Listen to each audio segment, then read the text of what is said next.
Politically, how many women are in power? Right. How did Kamala came into the race late? Kamala came into the race late, yet people didn't vote for her. Why? Because she was a Black woman. Mm-hmm. Hillary Clinton, people didn't vote for her. Why? Because she's a woman.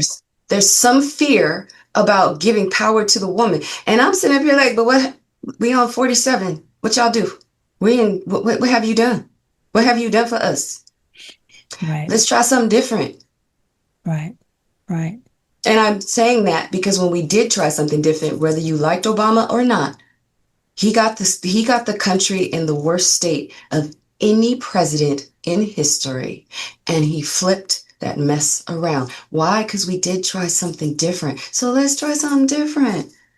Yeah. Yeah. Because technically, the hand that rocks the cradle rules the world. Who's rocking the damn cradle? It sure ain't a man. And if men were giving birth, we wouldn't have no more children.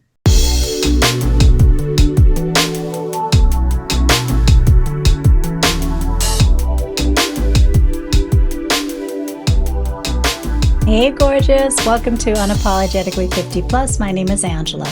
So today we are having a conversation that I have honestly been wanting to have for a minute now. I have been sitting with this question lately. Is the patriarchal system collapsing? And that question just sat with me because before I could even answer it, I had to ask myself, do I even fully understand what the patriarchal system is, where it came from, and how long it's been running? And the more I dug into this, the more I realized most of us are reacting to a system we were never fully taught to see. And here's what kept coming up for me. We are watching the world get real messy now, politically, socially, in our communities and our families. And everybody keeps acting like this came out of nowhere, like we just woke up one day and things began to fall apart. But when I really started to dig into this, I realized this is not new. This has been building for a very long time, thousands of years actually. And once that clicked for me, once I stopped taking it all personally and started seeing it as a system, everything started to make more sense. The frustration I carried, the weight a lot of us have been carrying, it all started to make sense. So today we're going to talk about that system, where it came from, how long it's been running, and what it has actually cost us. And I mean all of us, our men included. And then we're going to talk about what I believe is the shift that is already happening right now. Women our age, 50 plus, stepping into something we were meant to carry. This is not a man-bashing conversation. I need to say that up front because this is not what we are here for. I love Black men. I love the men in my life. This conversation is about all of us getting free together. And I have someone sitting at the table with me today who I actually know and genuinely respect. This is not someone I found on the internet. This is somebody whose walk I have watched and whose voice I knew needed to be a part of this conversation. It's Katrece Avery. But before I bring her on, I have one huge favor to ask. If you find any value or enjoy the content, please remember to like, subscribe, leave a comment. Your engagement helps other women find this podcast. So thank you. I truly appreciate your support. All right, let's bring her on and let's get this conversation started. So, Miss Avery, thank you so much for being here. This is a conversation I have been wanting to have and have been a little apprehensive only because I don't want, once we start getting into the topic, I don't want men in particular to think that we're male bashing, because we are not. That is not what Absolutely this is not. about. I love, especially our Black men. So Right. we're not bashing nobody. We're not. We are just giving our opinion and stating some things that have been going on. that have been going on for a very long time. That are facts. That are facts. So where I want to start is how long this system has been running. And we are, of course, talking about the patriarchal system. So, what I want to do is I want to start at the beginning because I think a lot of people hear the word patriarchal system and they either get defensive or they think that we're talking about a feminist thing.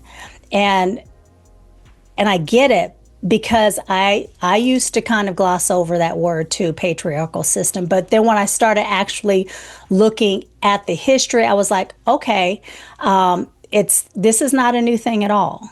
This thing has been running for what, 6,000 years, and Probably that longer, is but that. That right. And that changed how I saw, everything that's going on.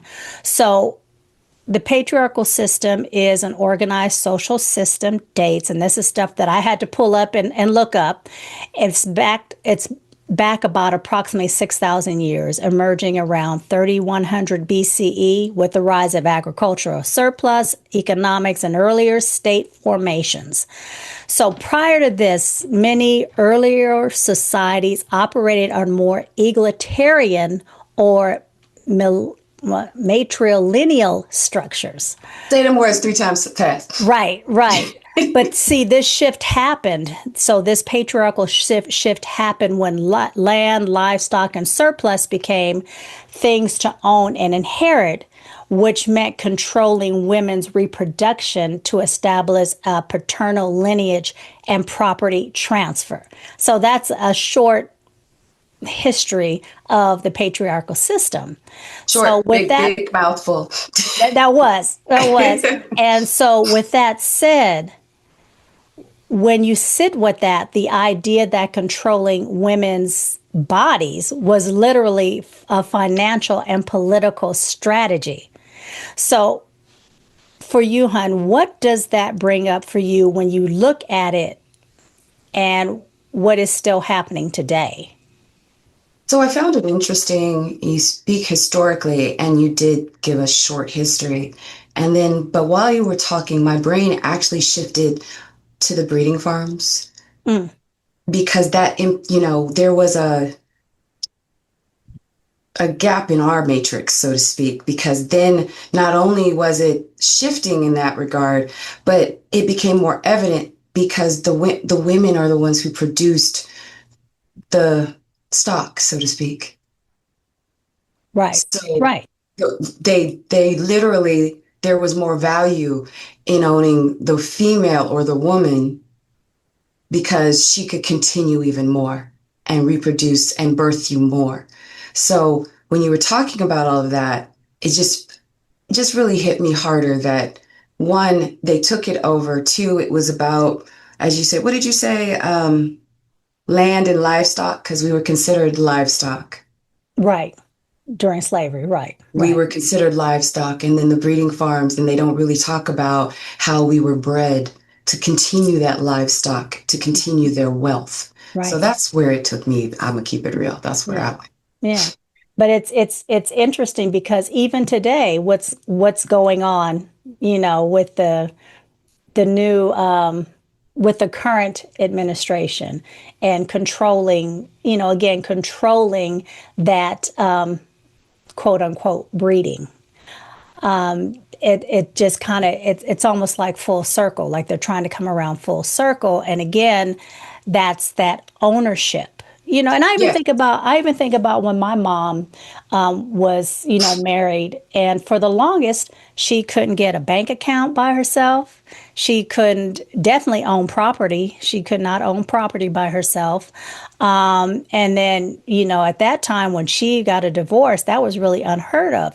She initiated the divorce for several reasons, but you think about it, that women were basically all we were able to do at that time was, in order to survive, was get married, and What have what you children just and stay home and rely 100% on our husbands. but what's funny to me though is while we were in the breeding farms, the men weren't raising the family because we weren't allowed to do that technically. The people running everything were women, if you really think about it. even Right. back then. And then coming forward with the SAFE Act, where if your name for women, it's for women only. If your name doesn't match the name on your birth certificate, which impacts every married woman, you Right. can't vote. That's crazy to me because we are, technically most women change their name when they get married. Right. Right. My last name is not my maiden name. Right. So it's like you said, it's taking us back for a circle, trying to make it appear, because again, it's a false narrative, appear this ownership, this, I mean, that's what a dowry is for. Right. They, you paid for this person. You Right. paid a dowry. Right. It's ownership. Like you said, my grandmother owned her owned several homes. Right. Right. Unheard of, especially for a black woman. Unheard Yeah. of. Yeah. Unheard of. I mean, it's not that long that we could just now get it, like you said, a bank account, a credit card. All And I those mean, things. you're going to go further into it, but we don't get the same pay rate as men for doing the No. same job. No, we don't. We don't. And what's even interesting is that the religious institutions also enforced this way back when. I mean, like I said, for the longest. And there was this one thing that I when I saw this, I was like, oh, okay. So Aristotle wrote that women were incomplete men. And early Abrahamic interpretations built female submission directly into law and scripture. So there was this one lady that I watch on YouTube, and she said one thing, and I'm not quoting it verbatim because I don't remember it verbatim, but basically she said that if women were naturally submissive, naturally, we wouldn't have to be forced or, told that we're supposed to submit. And again, this is not about male bashing at all. This is about the way the system is built. And the system not only affects women, and we'll talk about this more, but it also affects men. It does affect men as well. Just like racism just doesn't affect black folks, it affects white folks as well. It affects everybody. And It it affects affects everybody. I everybody. mean, because you said something key. You said the submissive. We wouldn't, if we weren't, we wouldn't have to be forced. I'm not in the community, but between a dominant, a dom, and a submissive, a lot of people think the dom is the one with the power. The person with the power is the submissive. Mm, The person that is the power is the submissive. And we speak the religious aspect. In truth, what does it say? The man is the head of the household. A lot of people took that and ran with it. right, Instead of understanding being the head of the household doesn't mean you have control. It just means that you're here, you're the covering, but it doesn't mean that, but what does it say also in the Bible that Eve was created from Adam's rib to be alongside, not behind, not before. But right. for some reason, they have redirected the narrative that we are behind, and we're Right. not. Or below. Right. Right. I remember for the longest, even in when you got married, it would say man and wife. They changed it to husband and wife, but I can recall them. It Oh no, depending on it was it was man man and and wife. wife. And to me, when you think about that, that puts the woman underneath. And I know for me and Pierre, thankfully he has never been the kind of man who says, well, I'm the head of the household, so you're going to do what I say. No, we have always been equal. This is a co-equal, relationship. This is a co-equal, if you want to call marriage a business, it's co-equal. Sometimes I'll let him take lead and then pull back because I might not want to deal with that situation. And sometimes he'll let me take lead, just depending on the circumstances. And that's where, again, to me, the balance of the man and woman, this power dynamic is off balance. And that's where I see the problem in our society, in our culture, in our communities. That's where I see the problem lying, that we want to have this patriarchal system. And in the long run, it has done more of a disservice than most of us want to admit. Oh, So, I was married. I Hmm. was married for 21 and a half years. So that's a long time for a lot of people. It's another lifetime ago.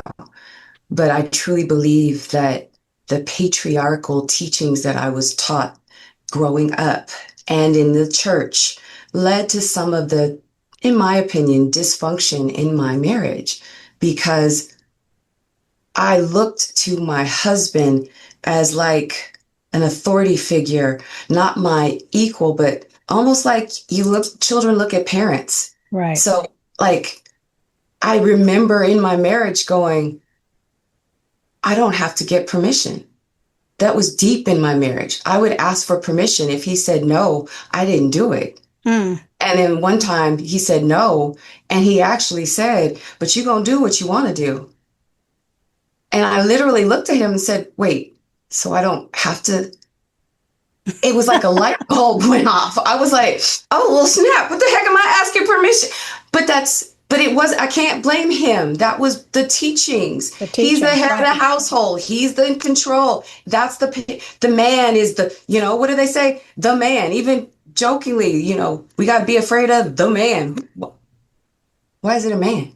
Yeah, right. So it is a disservice because I know for me, had I had a more thought process like I do now, because now I want a partner. Right. Right. When you're weak, I'm strong. When I'm weak, you're strong. It's a give and take. When Hmm. we're both strong, we both strong. When we both weak, we come together and make a strongness. So it is a disservice. Right. And I think even for Black communities, and you talked about this earlier, that patriarchal arrived with also a compound of slavery and systemical dismantling of the African family structures because it stripped away Black men as providers and protectors and then forced Black women into labor that had nothing to do with their own families. As we know, we were, our they were raising, everybody else's children, but their own. They were able to take care of everybody else's family, but their own. And the provider and the protector, that role was stripped away. And, yeah, the Black man was stripped away from that role.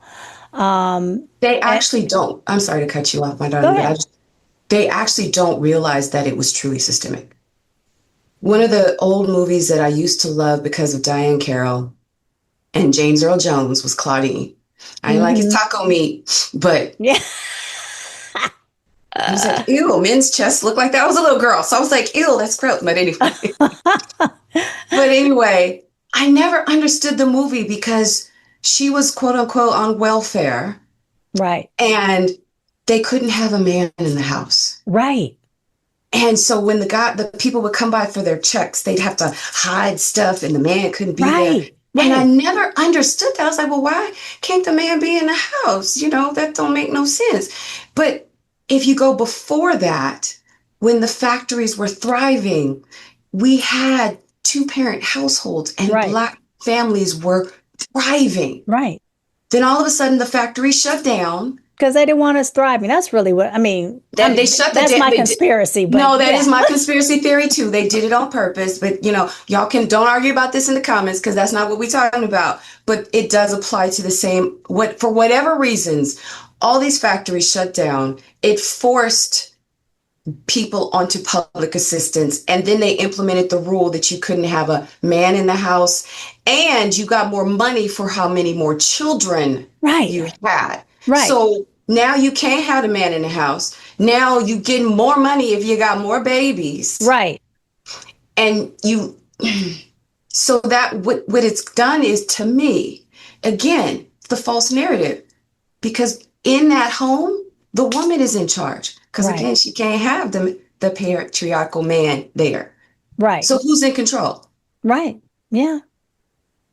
Who's in control? Yeah. Not that was an ideal situation by any means. It was, it was definitely there to break up the Black family. But yes, she had to be in control, and yeah, like I said, it was not an ideal situation. And, I don't still to this day think that's an ideal situation because, as we know, children need both the parents as much as Oh, there's possible. stuff. I mean, when my son hit 13, I was like, see, this is when you really should be living with your father. Right. Because Exactly. there's stuff that I can't teach. I can teach my son, but I'm not a man to teach my son to be a man. I'm Exactly. not, I cannot. I can do the best. I can provide examples Right. but there are certain things that I can't relate to, just Exactly. period, that Exactly. that he needed or my daughters needed.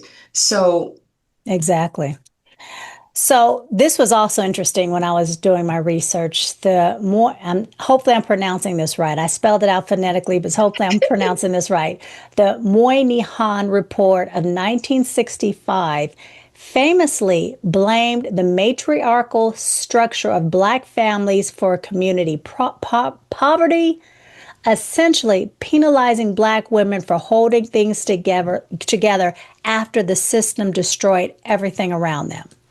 So basically, that report is blaming women for holding things together after the system tore everything apart. And what strikes me about that is we are still seeing that same thing play out today. Black again, women are, I think it's a false narrative though. you do? I Oh, think it's a false narrative. Just like they have the reports that say Black men are horrible fathers and they're not in the homes. Well, you kick them out the homes, first of all. right, right, You kicked them out the homes. They couldn't be in the home. right. And there's a new report that's come out, and I recently that has shown how incorrect that information is. So it's the same Wow. thing here. It's the Yeah. same thing here. That's 1965 when they were doing all that they could do Hmm. to continue perpetuate this false narrative. Okay. And Okay. they don't include other factors. They don't include how you stripped the man from the house, how Right. the factory jobs are now gone and men are just going everywhere to look for work, how women were forced to find work or public assistance.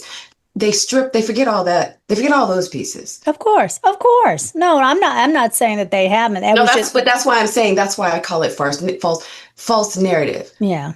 You You're right. can't cut 1 + 5 don't equal 2 if you it equals 6. Right. So So where do you, in your opinion, with what we were just talking about, where do you see that showing up in real life now, today? which part? Basically that, the Black women are the ones causing the problems in our communities because they're single mothers.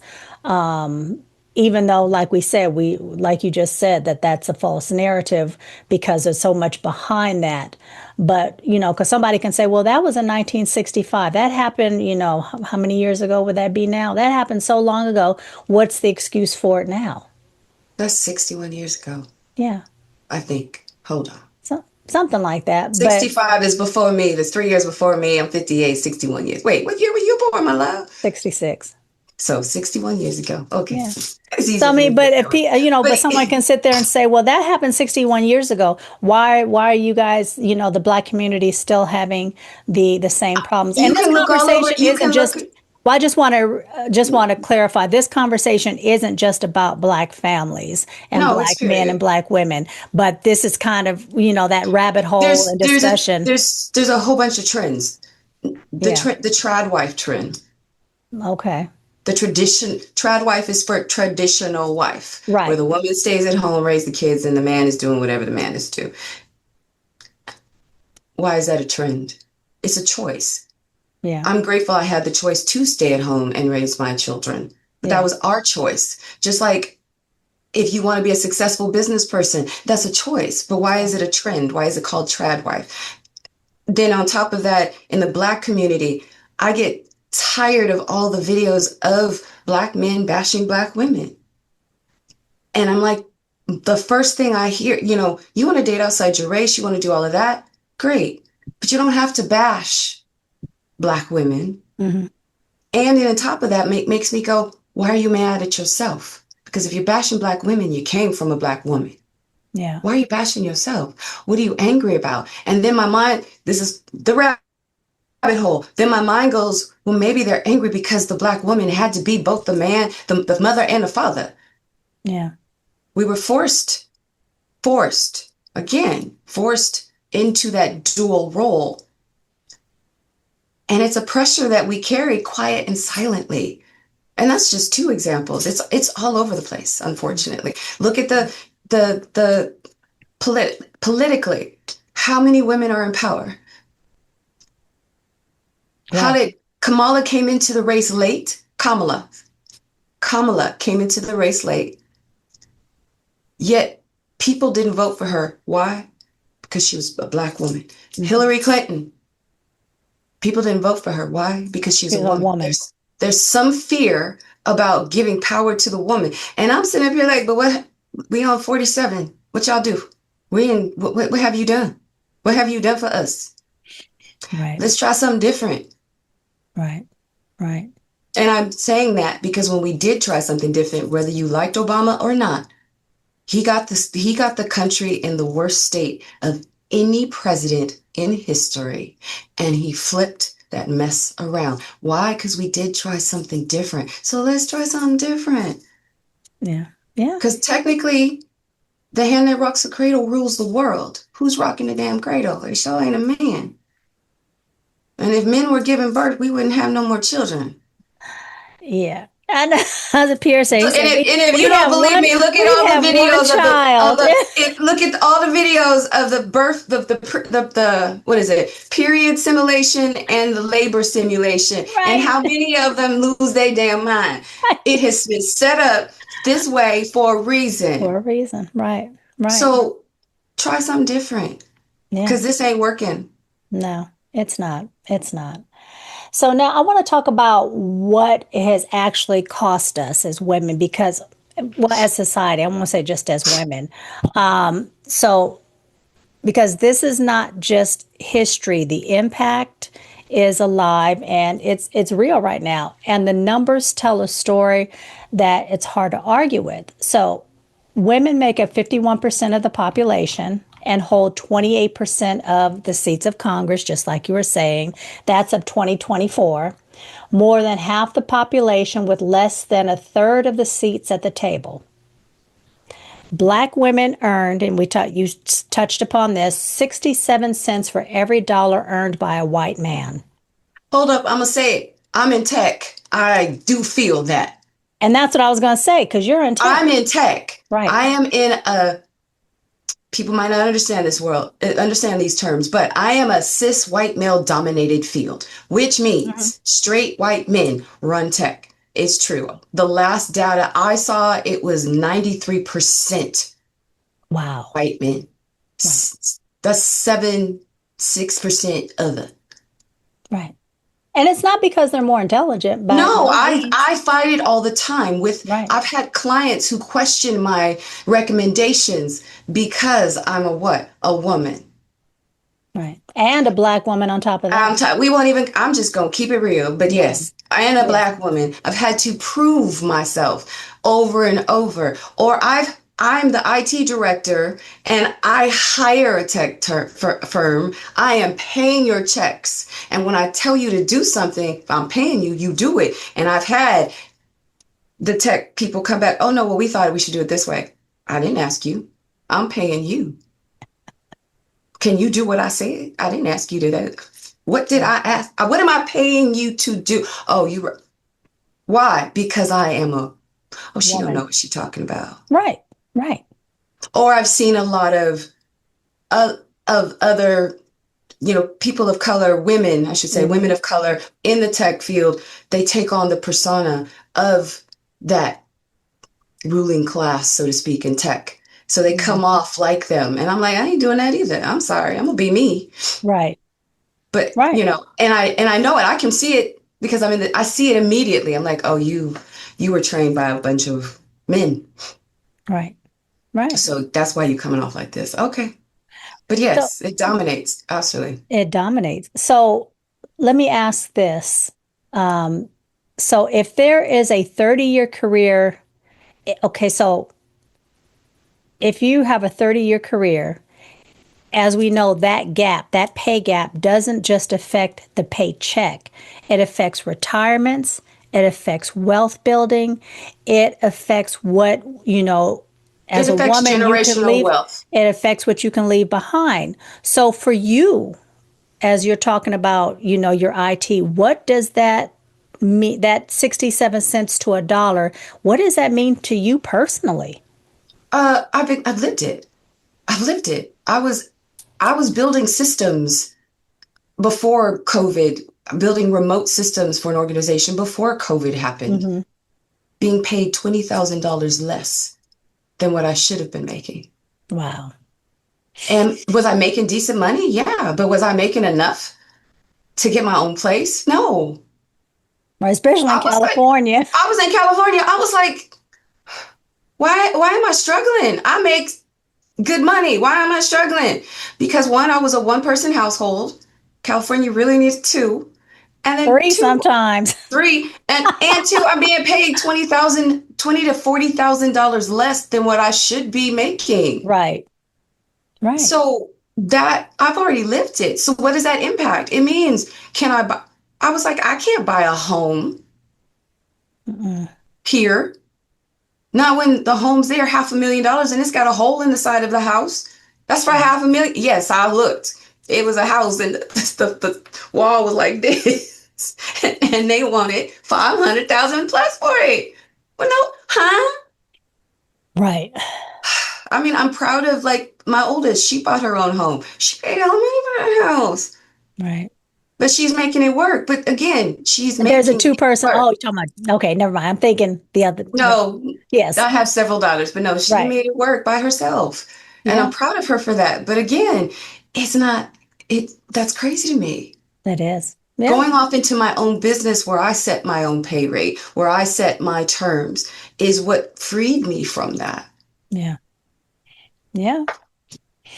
So it's interesting though, the countries ranking highest in gender equality, Iceland, Norway, Finland, Sweden, they consistently rank the highest in overall quality of life, health outcomes, and economic stability for all citizens. And this is according to World Economic Forum and Global Gender Gap Review. So that's where we're moving to. Okay. Pick a corner.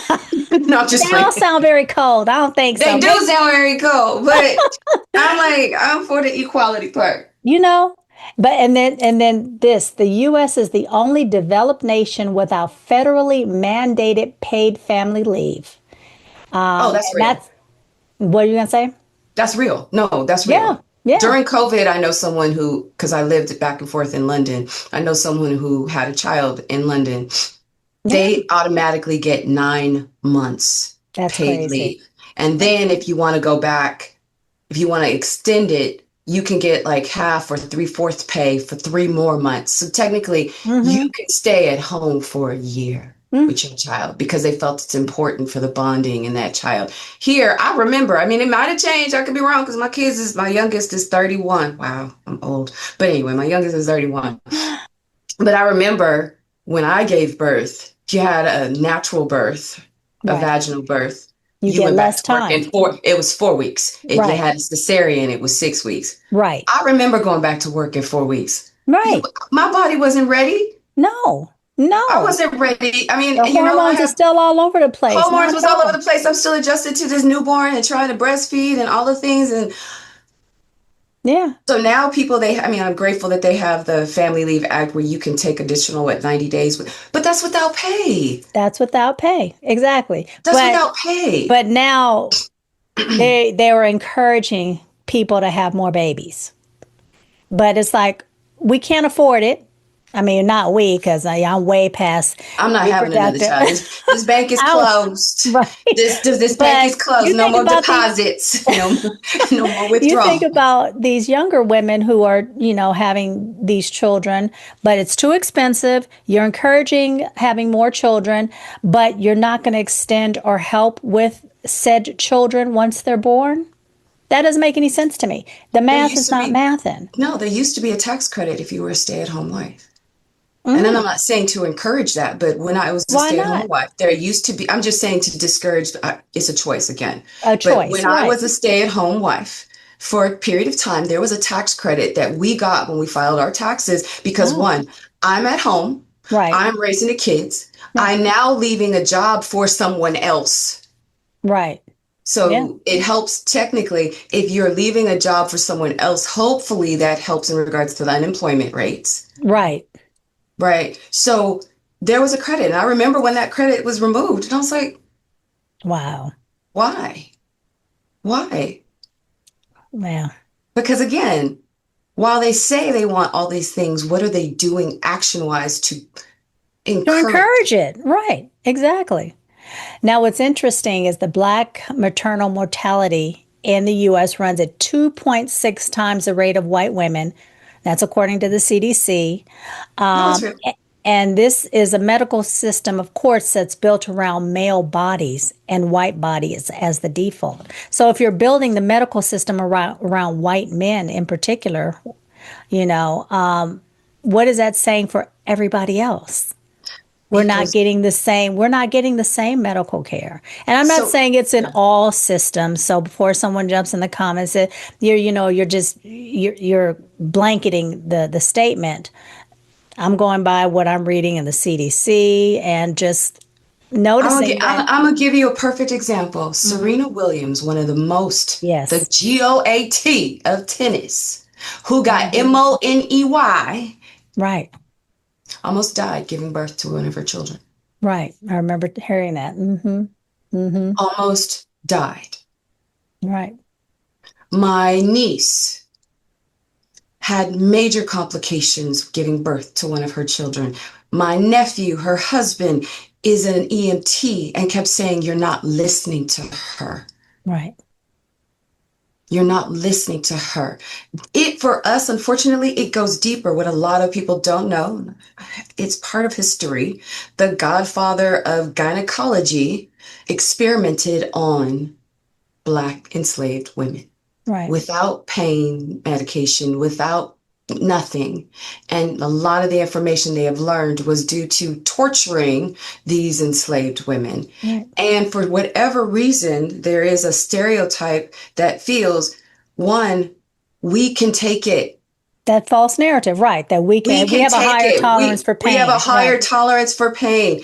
They're just being dramatic. They're just being loud. They don't listen. There are too many videos of people going to go. My oldest due date was 12/12/12.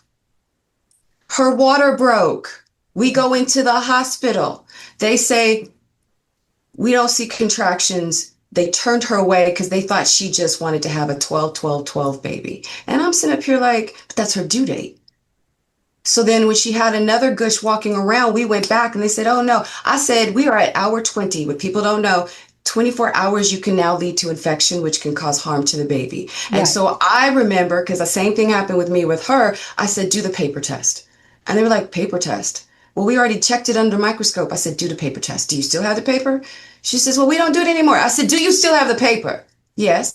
I said, "It'll take 5 seconds. Do the paper test. If the paper test shows no amniotic fluid, we'll go. But if it shows amniotic fluid, I need you to take care of my daughter and my grandchild." Guess what the paper test showed? Amniotic fluid. Mm. But if I didn't know that, I Right. wouldn't have known to push back. Right. Right. And a lot of folks don't know it. And my grandchild might have had some harm. My daughter might have had some harm. It's And to the, And that's what was good that you were there to be an advocate for. But if you're someone who's going in there and one don't know these things, or you and your husband are going in there and he doesn't know a lot of this stuff, or he doesn't know how to be an advocate for you, which is it's a real thing, then you're at the mercy of these doctors telling you one thing when your intuition as a woman, because we are highly intuitive when we really stop to pay think about attention. it. Mhm. You know, if they're not listening and you're in so much pain, I mean, giving birth It's is not easy. woo, It's not easy. I mean, like when COVID hit, two of my daughters gave birth and I couldn't be the advocate. I couldn't right, go. I right, had to tell my son-in-laws, "You have to be her advocate, right, right, especially because she's a Black woman. right, I don't care what the doctor says. You listen to your wife right, and then you be her voice because I exactly, can't be there. I'm right, entrusting you." right, right, right, Because it is very sad. I mean, even with me, I've had 4 children. My third child I had complications. I heard the nurses laughing about me. Mm, My fourth child, I was in there every month due to preterm labor. I yeah. heard the nurses laughing and talking about me to the point that luckily my doctor put me on a study to the point that when I'm actually, I measured my stomach in the morning for contractions, sent the information off. They found me. This is before cell phones. They found me shopping in a boutique in Berkeley. And I was Uh, like, how you find me? She's like, you look, Miss Avery, you looks like you're having contractions. Is your back hurting? I said, I'm pregnant. My back always hurts. She says, well, is your stomach getting tight? I guess. I don't know. She says, well, look, could you come in? I said, I don't want to. She's like, can you please come in? I said, no, they were mean. It's just, you might think right. that I didn't want to do, I didn't want to deal with that. I don't like hospitals anyway. No. She's like, I'm sorry, but I really am good. I was in labor.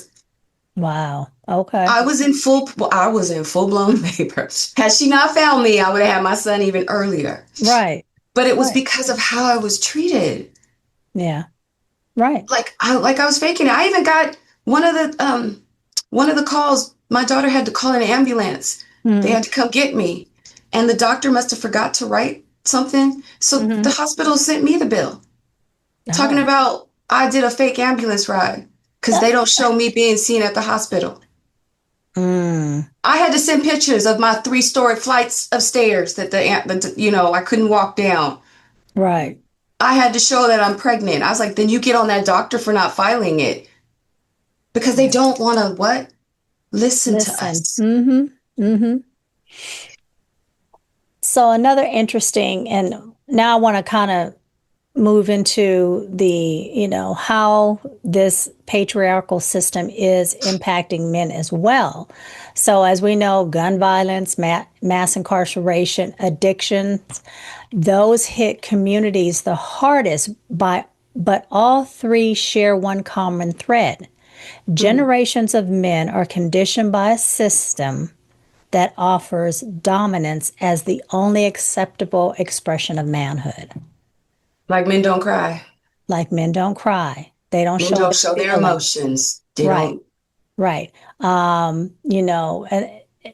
which I always tell Pierre, I said, but ego is an emotion. So, you guys want to say that women are highly emotional, but your egos, When you're showing your dominance, are when you you're trying to showing, be right, when you're I'm the showing your dominant, man. right, You are that's just an ego. you are That's an showing an emotion. emotion. Right, Absolutely. right. Absolutely. So we have to realize that this system, and I'm going to do more episodes on this, going into more depth on how it's impacting the men as well. But we have to remember that yes, this system has told men, you're only supposed to provide and protect, which I'm thankful that a lot of men that I'm around, and that peer interacts with, that's not their attitudes. I was raised by the silent generation. My father was the silent generation, and I'm sure your grandparents were the silent generations. Yeah, no, your grandparents probably whatever the ones before that. There was Oh, another you're gonna one. make me look it up. Ha ha. Yeah, Keep going. but there's a silent generation and one before that. But I was raised by the silent generation. Mm. My mother while she was a silent generation, she was a little different. So I'm thankful that I had such a strong female role model. But my father was very much, I pay the bills and, that whole thing. I get the biggest piece of chicken and all that, all that. So I saw it firsthand. And I'm sure a lot of us in midlife as Gen X's were raised by the silent generation, or maybe you were raised by the baby boomer, but more than likely a silent generation. And that was very prevalent in my home, until my mom divorced. But that was very prevalent that my father really didn't interact with us. He came home because when he was tired, dinner needed to be on the table. Even though my mother started going back to work, when he got home, he wanted dinner on the table. He wanted the house clean, blah, all those things. And that's all well and fine if you're a stay-at-home wife and that's what That's an agreement you guys chose. But again, like we said back then, that wasn't a choice because women weren't able to really go out in the workforce and work or have their own. So being relying on their husbands was, that was it.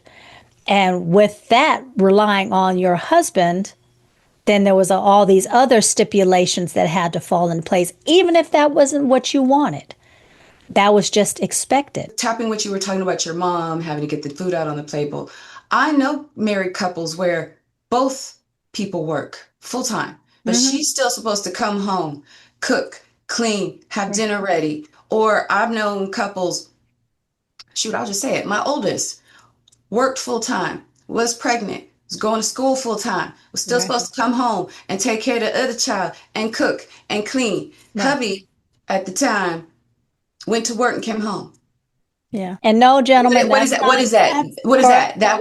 That was the conditioning that all I got. Yeah, and that's where it goes to. So The again, conditioning. this is It's not not a bashing. it's not a bashing. It is a It's conditioning. conditioning. It is That's conditioning. perfect. You said the perfect, it's a conditioning that both sides have been given.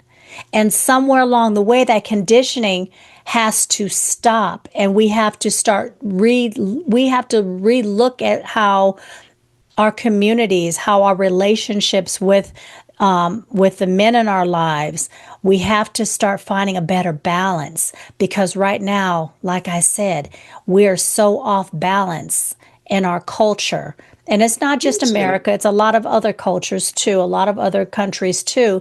But we've got to rebalance the scales and figure out how we can come together as a team, male, You female as a team. see, because at the end of the day, even when I was a stay-at-home mother, oh, you stay at home, so you're not really working, or oh, you stay at home, so he should be able to just come home from work and not do nothing. You try raising children by your child by. It's a Right. job. It's It's like 50 million jobs in one. You are a taxi, you are a coach, you right. are a tutor, you are A a chef, maid, a chef. house You clean every keeper, you're you are everything. everything. Right. And I needed And help. I needed help too. It's and and it's there's no off sign. I finally had to tell my kids it's after 10 o'clock. Mommy's closed. Mommy will right. be back open at 7 a.m.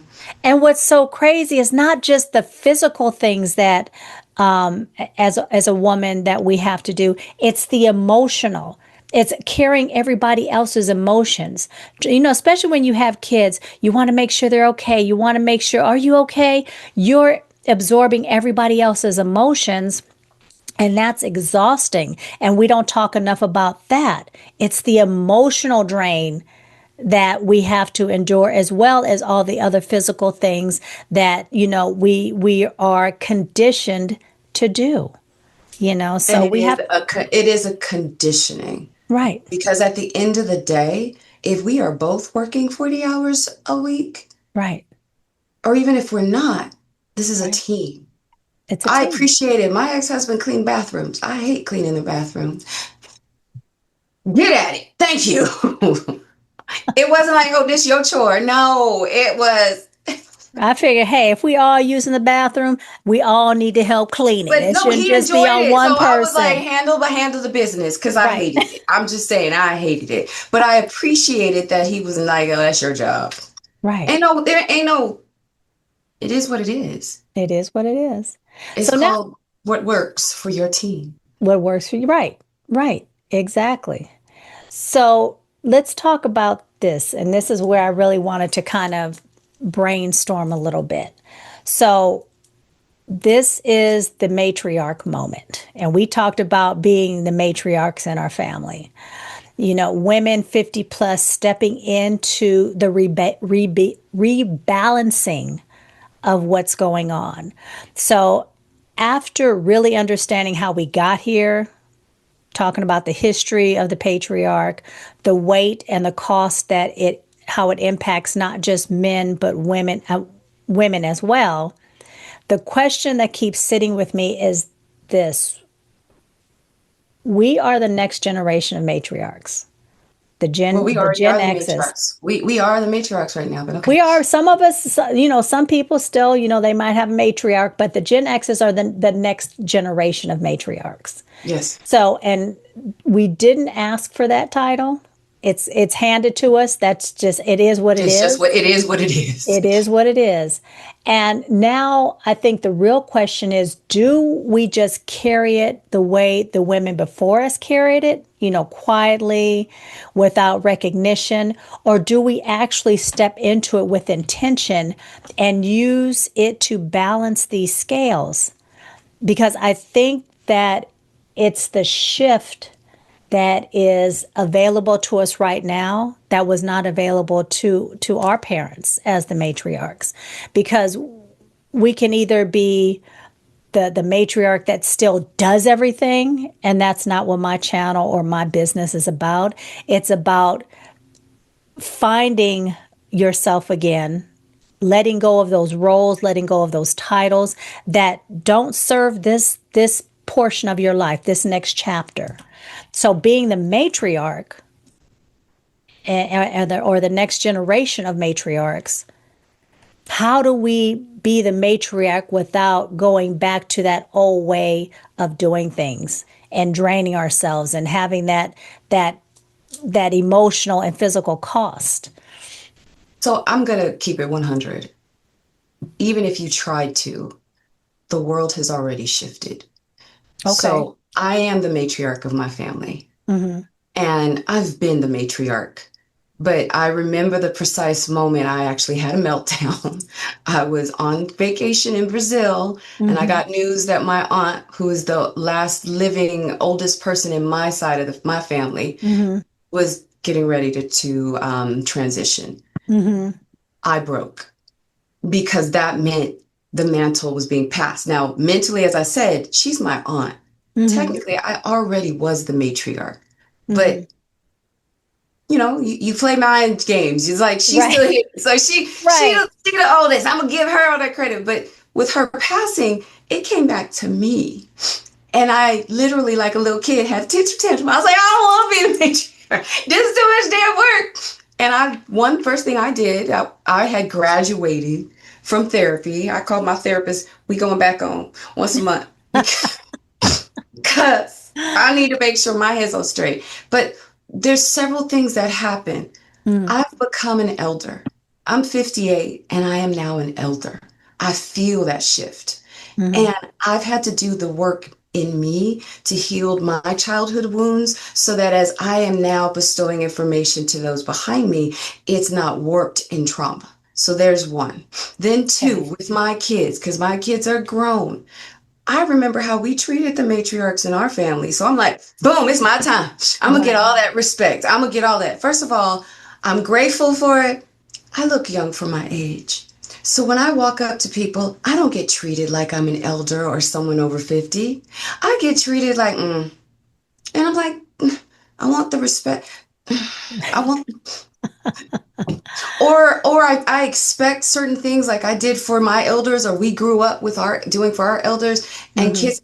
That was your generation. We don't do that anymore. Nah, nah, nah, nah, nah. Right. And Right. so what I've had to do is it's all about evolving. Mm-hmm. I've had to look at what type of matriarch do I want to be. Exactly. And Exactly. my grandmother, as a matriarch, she was very controlling. So that's the other hidden thing. In the Black community, it ain't patriarch, it's matriarch. The one with the power is the woman. Keep it 100. It's just not talked about. Because when I look back, it was not my grandfather, it was my grandmother. My Yeah. aunt that passed Yeah. away, not the one, another aunt that passed away. It wasn't her husband, it was her. That is something that is cultural, to me, that I will Right. say. But Right. it's given, the power is assumingly given to the man. So, but she was controlling. I Mm. found out later that I had offers to go to other colleges outside of state, blah, blah, blah. My aunt was pushing for me, and my grandmother said no. I was not Mm. asked. I was not consulted. I Yeah. had no idea till after she passed. Mm-hmm. She controlled the circumstances to put it the way she wanted. I don't want to be that type of matriarch. Yeah. So I had to decide what type of matriarch, what did I like? Basically, what did I like? What I didn't like? What would I want? And how do Mhm. I want to be perceived? And with therapy, because again, I'm like, I don't want to be the matriarch. With therapy and understanding that, I'm building that type of life. I'm not doing everything like my home is like my grandmother's home. My kids say, Mom, you don't need to be living in a house that big. Mind your business. Because why do I say that? Because my grandmother's home was a place where people could come and commune. They had no place to go in the family. We Right. had celebrations there. As the matriarch, even if I don't, when I lived in a smaller place, not having the space to host family gatherings ate Right. at my core. So whether I don't or not, I have the ability to. But on the flip side, I'm not trying to control my children's destinies. I Right. just keep it real. I've told my daughters, don't put on the superwoman cape. Don't ever put it on. Mm-mm. That's a Mm-mm. fallacy. Just be mom. Right. Right. Ask for help. Right. Don't do it silently. But I Right. don't tell them what to do, do they? My grandmother would put her foot down. Pierre's mom, Granny, Right. she did what she wanted to do. I don't. Right. I try very hard. They're they're my grandchildren, but those are their parents. And unlike what I'm used to, where we were told, oh, okay, I try not to do that. If that's how they want to raise their child, even if I disagree, Right. I approach that and I respect that. And then if I see something, because you were on a call with me, I saw something, rather Mhm. than I just come with the information Right. and say, this is what I'm seeing. This is what I don't want to happen. How can we as a village move forward? Move And that's forward. different. That's different from my generation. I mean, the generation before me and how I was raised. Exactly. Exactly. And I go back to my mother because, I really didn't have I didn't know my grandparents. They passed before, I got a chance to know them, but my mother was definitely not the woman who says, you're going to do it this way. So she gave me that room to, for better or for worse, she gave me that room to learn on my own. She would definitely give guidance because that's just who, how she was raised, but to put her foot down unless it was something absolute that she was not going to tolerate, for the most part she allowed me to learn on my own with those guardrails. So let's talk about the balance. And this is a conversation about both. And I want to make sure we stay on the right side of this because I think Okay. this is where the conversation like this can go sideways when people hear us talking about the patriarchal system and women stepping into power. They sometimes hear women are coming for men, and that's not what this is. So I need us to talk about this directly because the patriarchal system, like I said, has done harm to men too, conditioning them to suppress their emotions. They equate their worth with dominance and productivity and treat vulnerability as a weakness at an enormous personal cost to themselves. And of course, Black men specifically have been targeted by the system that denied them the right to be that provider, that protector role, that the roles that the patriarchy promised, then punish them for the fallout of that denial. To me, that's a setup. It's not a failure. Of course, we have the mass incarceration, which removed Black men from families, communities, and it affected communities at a huge rate. So what I want to talk about now is because the Black men are removed or were removed from family structures, the women left behind that have been carrying even more, and the cycle that just keeps feeding itself. What do you think a genuinely rebalanced community looks like for both men and women? Well, first of all, like I said, it's already happening in the Black community because the people with the power is the matriarch. grandma, big mama's house, all of that. Tapping Mm, into that and respecting it and acknowledging that. Second of all, it's the fear of the unknown. For some reason, people are afraid to let go and try something different. And if you're reimagining it, who raises the children most of the time? Who puts the first imprint on the future presidents and senators and teachers and just everybody? right. The mother. So instead of being afraid of it, embrace the differences and just Bruce Lee, flow like water. Mm, When water flows, it don't try to go through the rock. It will find a way over or or around. around. It flows. It won't stop. It just keeps flowing. Right. And there's a movie on Prime. Viola Davis played a president. And the Oh, actor, yes, yes. what was her husband's name? What's his name from Blackish? Is it Blackish? Blackish? Yes, I Yeah, forgot what's his his, name. is it Yes. Anthony something? Anthony, yes. Anthony Anderson. Okay. Now Yes. they really kind of, to me, they really did play him down a little bit. But when push came to shove, he was her counterpart. Right. It wasn't because again, it's not about power. It's about who's qualified, who's doing what in the role. And what a lot of people don't realize is we both should tap into our male and female energies. Yes. We both. Right. It's imperative for our children, for society. If a man is able to tap into his feminine energy, so much more powerful. If a woman, we already do, well, at least I can't speak for everyone, a lot of Black women, which is why we get, Right. we That don't need stereotype. nobody. We got Right. this chip on our shoulder. It's because we're tapping into our masculine energy because we had to. Right. And for myself, I've spoken to you about this. I've tapped into it so long, my brain was like, can I even be? What does it feel like? Can I do it? But my feminine energy naturally, because we talked about it, when I'm around Pierre, I ain't, that's still my ninja. But, Right. Now. but in masculine, take it a little bit back, not to sidetrack. If we are allowed to tap into both, it's a freedom and an expression, and allowing a woman to just be herself, meaning tap into the masculine, tap into the feminine, and letting her flow is beneficial. I think that there are ideas that if we had a woman president that could help this country so much further, no offense, than what's happening right now. I think it could help society, not just presidential, if we allowed more equality and acceptance of women and acknowledging their expertise, their talent, and their dominance, Hmm. and freeing up this ideal that we are behind, beneath, or below.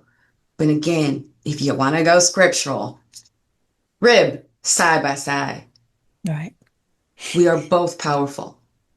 Right. I agree. Well said. I like that. I like that because I think to rebalance our communities, the world needs to produce men who are free to be whole human beings and women who are free and encouraged to lead fully. And I think that's a gain for everybody. Absolutely. Having lived in a household where we were conditioned, he was conditioned. He believed as long as he was paying the bills and so had that good job, making that good money, paying Right. all the bills, that's all he had to do. Right. I was conditioned where, okay, if that's the case, then he's working all of this, then I'm gonna take care of the home and handle all of that. That's all I had. But the problem was he wasn't plugged into the home. Right. And I mean plugged in emotionally, plugged in physically. Because if I'm doing everything, he wasn't and he's just bringing home the bacon. He didn't have to help the kids, put them to bed with homework, all of that. Right. And there's a different type. Watching, I've told you this. I came back to visit and I just got to watch my children's families and the homes they're building and watching, my son-in-law come home from work, the kids greet him. Okay, so that's traditional if you think about it. The kids greet him. He Right. goes and changes, but then he comes out. He's checking in with them. He's helping with dinner. He's helping with bedtime. He's helping Right. all of that. They're both doing it. All Right. I can do is just sit there and smile Right.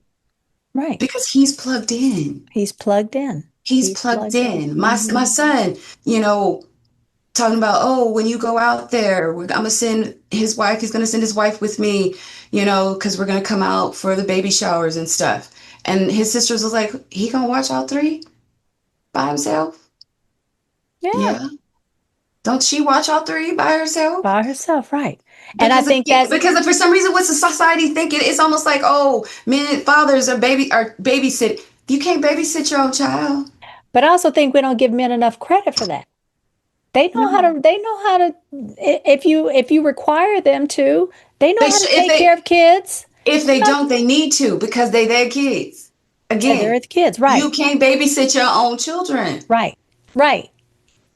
Exactly. So I love watching that because that's what I'm saying. It's already happening, but Yeah. where it's not changing is politically or discussed. It's like this, again, it's this quiet conversation that we talk about. We all know, but no one's bringing it to light. No one is exposing it for the world to see and changing the false narratives that's being given. Right.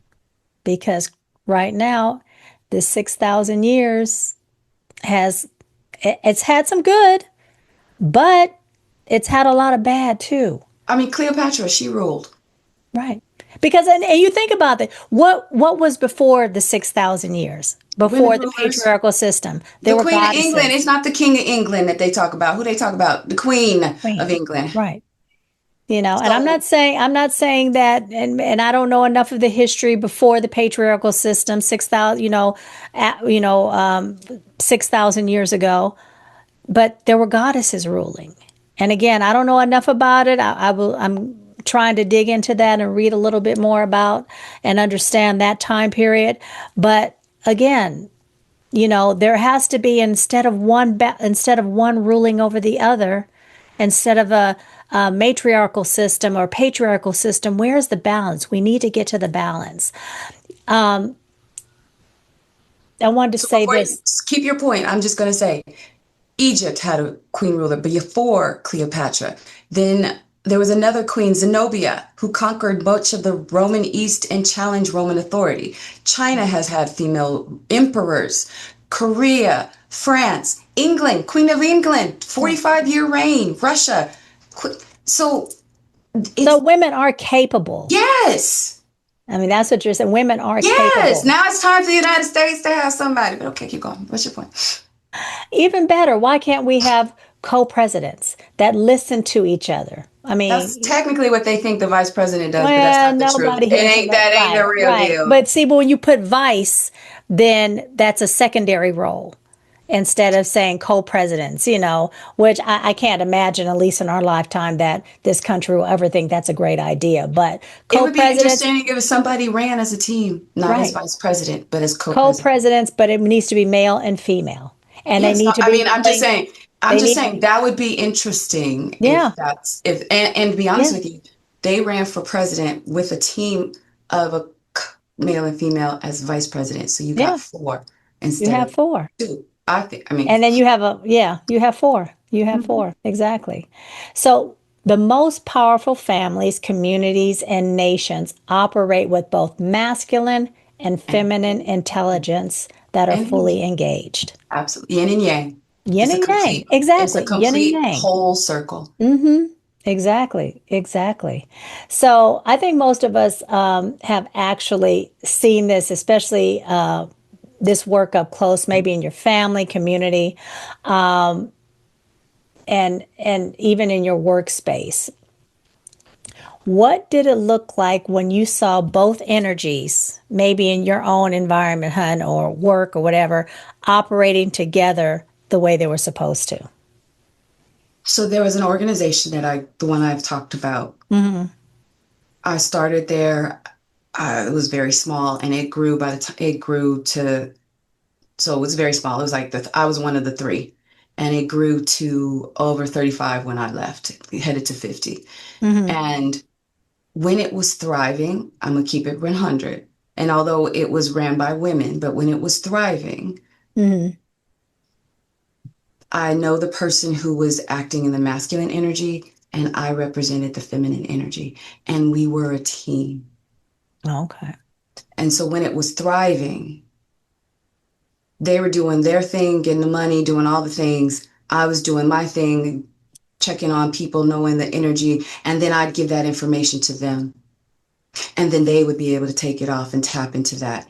The organization thrived. When that got disconnected, Hmm. and but when that got disconnected and I left, that organization still is not the same. I know for a fact for me, when I left, they had to bring in counseling for the whole organization because that got pulled and it was felt. Mm. That organization is not doing well now. It's not the same. So Right. that's one example that there's more to it, of course. But again, it was what you said. It was massive. I didn't realize it. I used to just say, it's like if the movie Matrix, I love the movie Matrix. You had the architect who was the masculine and the oracle who was the feminine. And what Right. a lot of people don't realize is they ran the Matrix together. So a lot of times I think that person was the architect and I was the oracle. We did it together. When families are thriving, it's when the parents, and this is any type of parents, whether it's a man, woman, two women, two men, two non-binary, whatever. But when you both, because they don't have non-binary terms, or maybe they do, but non-binary terms that I can remember for masculine and feminine energy. But when you're both running on both Hmm. and you're allowing that to flow like water, Right. it thrives. I agree. I agree. So we have talked about where this system came from, what it has cost us, why we are in the position, why we are the ones, the this next chapter, this Gen X, whoever, 50 and over, however you want to, name it. We are the ones positioned to shift it. And why this is not about leaving men behind, like we've said before. Now I really want to get practical because I think about the women listening to us right now, and And men, men, definitely, and men, but particularly the women, because we have been taught again to step back and not to come forward and lead more. How do we give her permission to step forward and what that actually looks like in real life? Because stepping forward can mean different things, of course, for all of us. It doesn't have to mean you take on this hard, powerful, like we said. It's not about, it shouldn't be about power, but you take on this lead role and you just go gung ho. There might be a quiet way of stepping forward, but leading in a quiet manner. So what do you think that looks like for us, especially in our 50s, those of us 50s and older? so two things that come to mind here. And you might have a question for this later. I don't know, but I'm gonna bring it up now. Every decade that you age, at least for women especially, things start to fall off. When I hit 40, I started to stop caring what other people thought. When I hit 50, I had no I had no more fucks to give. I could care that. You don't like it, you don't like me. Cool. Right. You know, I say that because I wish I had that understanding with not just being 40. If my 20-year-old knew, stop caring what other people think, Right. stop having no more fucks to give, stop doubting yourself. And I use the example of when a woman knows her man is cheating. You know that man is cheating. You Yeah. don't need to search for receipts. I don't need to, I need to see it to believe it. Right. Right. Because one, even if you show on the receipts, he's still going to lie to you and say he's not. He's still going to gaslight you. You know. So what if you knew? And instead of doing all of that, you just did what you needed to do to get out of that situation. Trusted your instinct. I've done that for myself. I just took, I took 58. I believe what I think and believe what I feel. You don't have to agree with me, Right. but it is my perception, it is my opinion. And as I trust myself more, the stronger it gets. Yeah. Y'all didn't understand why the hell I was moving to North Carolina. Shoot, y'all was like, why are you leaving California? What is wrong with you? And I was like, but I need to do this. Right. And I was right, because when I got here, even with the madness that has happened here, all of a sudden now my son is having twins. I don't know how they would have done that without me being here. Right. I didn't know she was going to have twins. She was not pregnant when I moved here.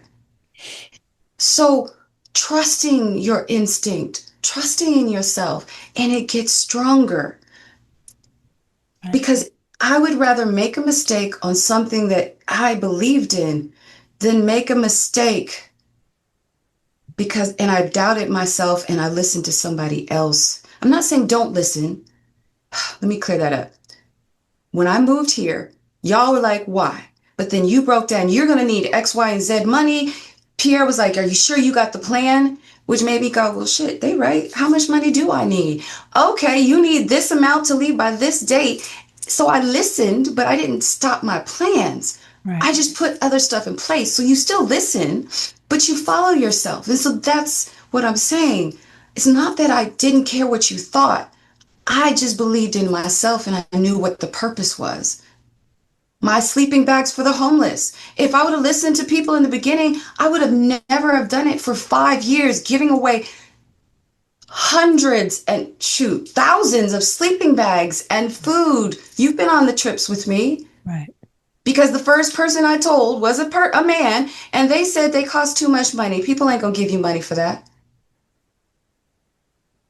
But my gut said, no, do this. Right. Right. Do this. Right. So if we were to really start, don't wait to turn 40 to go, oh, don't wait to turn 50. Be in your 20s, be in your 30s, and tap into her now. There's a goddess inside of all of us. And I say goddess because there's queens, but you know what's above a queen? A goddess.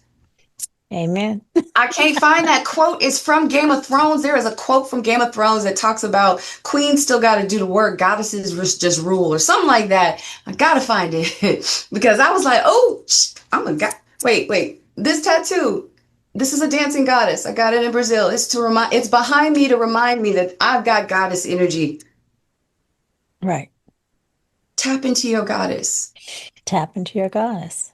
at any age. Mm-hmm. And But I also, don't mean like, you don't listen, but it just means tap into your goddess. right. Right. And I think the older you get, if you tap into it when you're younger, that to intuition, I keep going back to that because that female energy is very intuitive. If you start tapping into that and listening to yourself and not doubting yourself as much, because you're still going to do it at 20 and 30s, because you're still trying to find yourself. But if you start tapping into it more and listening more, that intuition, by the time you're in your late 40s and 50s, ooh, How about if I had all of this back when I was 20, right, the right, different decisions I would have made, the things that I would have done. right, right. So stepping forward also means releasing, like you said, the performance of invincibility, asking for help, building collective power, and refusing to carry alone what belongs to the whole community. It's also, like you said, let's take it further. You stop performing. You stop performing, right? And We you we change as the temp. women, we as women code switch so much. We have We do. so much performative Yeah. energy. We perform to the point sometimes even in the bedroom, we just Ah, right. I don't want to perform. No. If it That's is not a that's more mutual energy if draining when it's you're a mutual if performing. it's not a mutual benefit, Why are you doing it? Tap into that. Right. We should not be just performing. We should be partnering. Right. And as matriarchs, we need to change the template for every woman and every girl watching. Because, like, what do they say? Run like you run like a girl. What's that mean? Right. She Yeah. just running. She's just running. Yeah. Yeah. I mean, I used to tease my son. He didn't run like a girl. I said, you running like a chicken. Okay. Because he did little chicken wings. I was like, you need to stop with this, But why do they say run like a girl? Oh, you hit like a girl. Right. Right. I'm sorry. There's some powerful, what is Girl, Layla Ali? Can you I hit like know, you know. Layla? Shoot. So stop. We don't realize it's not derogatory, how we diminish being a woman, diminish being a girl, diminish feminine energy when it is the most powerful. Because again, you need us to give birth, and we birth everything. Yeah. Otherwise, behind every great man is a woman. There's truth to that. But again, if they say behind, and And I was gonna go there, but that's how we have ruled, is right, behind. I behind. truly believe Nancy Reagan ran the country. I think Mr. Reagan had dementia, and I believe Nancy ran the country Mm, because that's how a lot of women have ruled, is they've done it from behind the scenes, and it's time to remove that screen and let us come out into the forefront. right. Because if you pay attention, we've already been ruling, but it's from behind, and it's time to remove that word, like you said, behind. But I think with you saying that, if we've been ruling behind, then someone can say, well, if you've been ruling behind, why is the world as Because why is this ultimately, country as screwed up as it is? because ultimately, well, this country right now, I don't think the first lady is doing. He ain't listening to nobody. So, Well, I mean, didn't just start with but that person, but I'm just saying but in I'm over the saying also, 6,000 years, it's been, but I'm also you saying know, too, they still have the choice hmm to listen or not. So whether it's from behind or not, allow the woman to step into the forefront and do it on her own, because there's still limits and parameters that she's had to deal with. yeah, okay, There's always going to be limits and parameters. But one of the ones we can remove is just, instead of her having to dance and do a shuffle, let her just be in the front. And I say that because, like, when Obama was in the White House and he was president, he had to dance, shuck and jive to just get the stuff that he got. right, And he did not have the control of the House and the Senate and all the other things like the current one does. right, But we also know if Obama would have did half the stuff this one's doing, he wouldn't have been. Somebody would have it would have been. We won't talk about that. But it's the same idea. right, Women in power. Kamala. The first thing, what did they attack? How did she rise? She did it by sleeping her way into the top. They personally attacked her. right. Why was that even considered?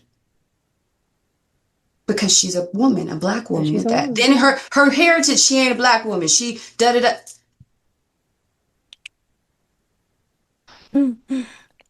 Uh, Most of us black women don't know where we come from because of enslavement time. Shoot, I wish I did know my heritage to that right, degree. But right, now you mad at her because she know her heritage. But because she know her hair, oh, she Haitian, what was Haitian or something, what, Jamaican, whatever. right. Just that's too black. That's too black. Yeah. So it's a Because lot. It's I yeah. mean, Obama, Oh, they challenge his. Why? but Because a they black man challenged can't. his, but that wasn't a reason to not to vote for him. I'm just saying again, it's that male female Uh-huh. thing going on that he They was in tell. basically the same boat. He wasn't, African American as we know it, but that But that's a wasn't whole nother challenged. conversation that you can have, because it had to do with, they were trying to discredit, because God forbid a black person be Oh intelligent yeah, enough to be qualified. And I'm like, they even did it historically, because a lot of people don't know. Egypt is in Africa. The right, pyramids were made by black African, black, Right. you want to call us African Americans, which means Africa origin, which means Africa is black. Egypt's in Africa, which makes it what? The Exactly. pharaohs made themselves out of gold. Why? Because they had melanin in their skin. It sure as heck was it because they. Child about, stop playing with me. Or they would have done it in ivory or some. Right. I know a lot of people still don't know Egypt is in Africa. Africa's the continent. It's in Africa. Look at your map of Africa. You're going to be like, I didn't know that was in Africa. Morocco is in what? Africa. So, Right. false narratives, removing the false narratives, removing the obstacles that's just based on she's a woman. Right. Right. How about she's just a person who's qualified and tap into that? And tap into that. Let's tap into who's the most qualified. Exactly. Exactly. So, our generation, women 50 plus, we carry something no previous generation had. And that's the combination of digital resources, economic power, lived wisdom, and the cultural moment to use all of them at the same time.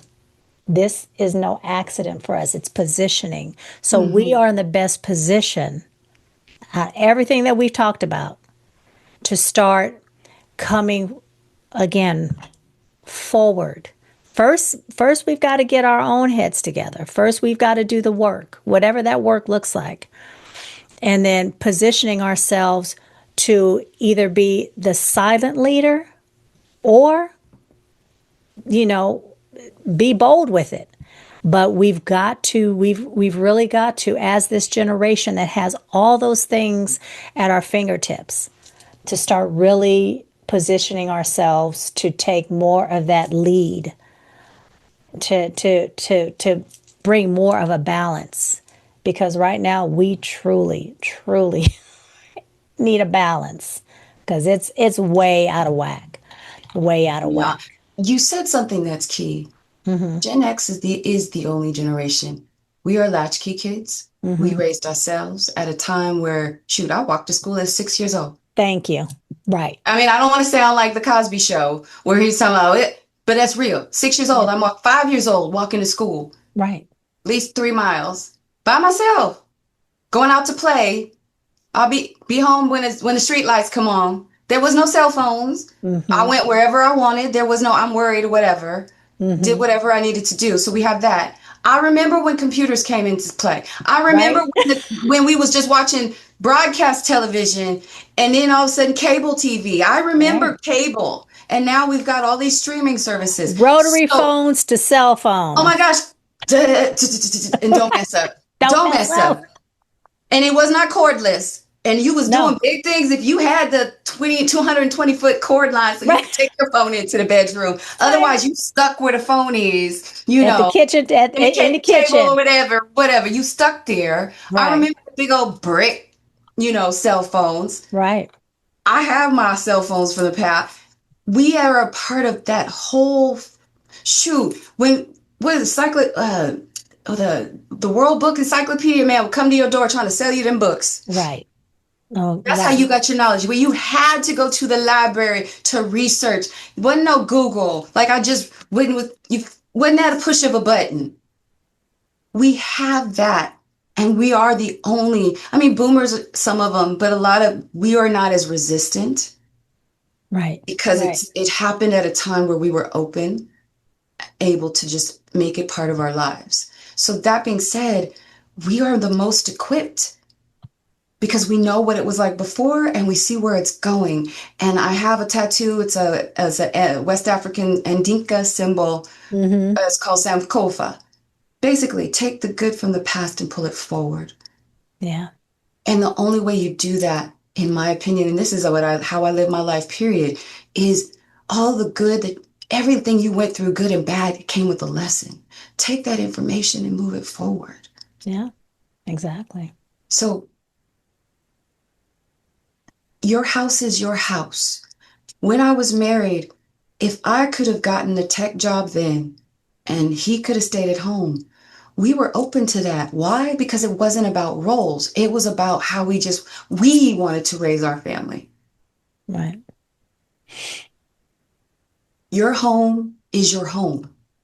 Whoever's the breadwinner is the breadwinner. Whoever's doing this, as long as it's a team collaboration and you are supporting each other. Right.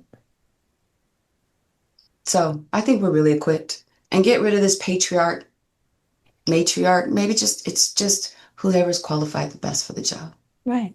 And working together in Mm-hmm. balance. Yeah. So here's what I want to leave with everybody listening. We came here today talking about a system that has been running for 6,000 years. And I know that sounds heavy, but here is what I also know. Systems don't change on their own. They change when the people inside of them decide to move differently. And that's us right now at this age. Ladies, 50 plus, even the young ones. I'm not going to leave the young ones out. But Mm-hmm. those of us 50 plus have the knowledge and the wisdom. And with everything we have been through, we didn't get here by accident. We got here by surviving things that should have broken us, by raising families, we bearing parents, rebuilding ourselves more times than we can count, Too many more times. right? And by holding families together when everything around us was falling apart. And that's not just a story we tell, that's our track record. This is a proof that we are built exactly for this moment. So, thank you guys for listening. Katrece, thank you so much for coming on and sharing all Can your I add, can wonderful I add, can I stories. add one more Yeah, point? sure. Go right ahead, honey. For those of you who are listening, Mm-hmm. it starts with you believing in who you are. Mm-hmm. Get to know yourself. And then put people in your village, your tribe, that believe in you. I say that because as Angela was speaking, I say that because this is my old art behind me. And it is because of my tribe. I didn't feel these paintings I've created, I didn't feel I was an artist. I was just bored, stuck in my house during the pandemic. But the people in my tribe, like Angela, Pierre, and others, supported and believed in me to where now I'm a 6-year mixed media artist. And her art has gotten Oh, it's phenomenally better than evolved. what It's you evolved. see That's behind what I her. said. That's what brought it to my mind is once I started to believe in myself, in my art, the freedom that blossomed gave birth to more. Right. Once you believe, and because of the support of the people behind me who didn't knock me down, but who said, no, you are an artist. Why don't you think you're an artist? Same thing. Believe in who you are, your strengths, your weaknesses, your abilities, flaws and all. Embrace that person and then put people behind you to support. Because again, they didn't believe why are you moving to North Carolina? But they still shoot. I even got Angela out to North Carolina. They still supported me. So believe in yourself and have people in your tribe, your inner circle who believe in you also. So when you are down, they help lift you back up. That's what I wanted to have. And her information will be in the description below, her art as well as her IT. I'll make sure all that Oh, information thank is in you. the Yes, I am. I run small businesses, her medium IT businesses. business. You need some tech help, cybersecurity. I got you. I'm your girl. So, and I also want to be really clear, and I forgot to mention this. This is not about leaving our men behind. Oh, The absolutely. same system that suffocates us have suffocated them as well. Told them to be hard, told them to not to feel, told them that their worth was lived in what they could control or provide, and then made both of those things nearly impossible, especially for black men, to acquire, to attain. We have all been losing under this thing. So the time is for us to rebalance.